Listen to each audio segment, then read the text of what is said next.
এই যে কাম, ক্রোধ, লোভ, মোহ, মদ, মাৎসর্য, লজ্জা, ঘৃণা, ভয়, এগুলো কেন হয় আমাদের? কারণ সংসারকে আমরা বড্ড বেশি সত্য বলে মনে করি। সংসারকে সত্য বলে মনে করি বলে চাই এই জিনিসটাকে আমি যেন পেয়ে যাই। এই জিনিসটা না পেলে শেষ করে দেবো আমি তাকে। বা যাকে পছন্দ করি না তাকে ঘেন্না করা।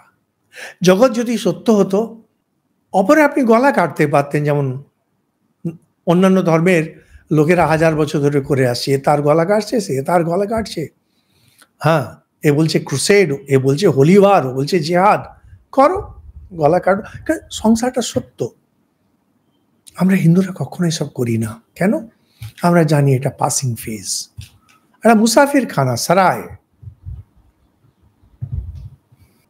ট্রেন চেঞ্জ করতে হবে।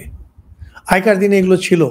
অনেক সময় একটা ট্রেন চেঞ্জ করতে হলো কোনো জাংশনে, হয়তো সারা রাত আপনাকে বসে থাকতে হলো। এখন এতটা ঝামেলা হয় না। যাদের কাছে জগৎ সত্য বলে বোধ হয়, তাদের ইমোশনসগুলো খুব পাওয়ারফুল হয়। 9, 10, 11 বছরের যে বাচ্চাগুলো দেখবো খুব পাওয়ারফুল ইমোশনস। আরও যারা ছোট হয় তাদের ইমোশনস পাওয়ারফুল হয় না। যখন আপনি ভক্তরা যদি এরকম করেন, তখন কি হয়? হয়তো ঈশ্বরকে নিচ্ছেন, কিন্তু যার উপরে ক্রোধ আছে, যার প্রতি ঘেন্না আছে, অতটুকুকে বাদ দিচ্ছেন। এইভাবে হয় না। ঠাকুর বলছে না, ছুঁচের ভেতরে যখন সুতো দেওয়া হয়, আঁশ একটু যদি বেরিয়ে থাকে যাবে না। একটু যদি কাউকে বাদ দেন, তাহলে অতটুকু ঘাটতি না, অতটুকু কম না, পুরোটাই বাদ।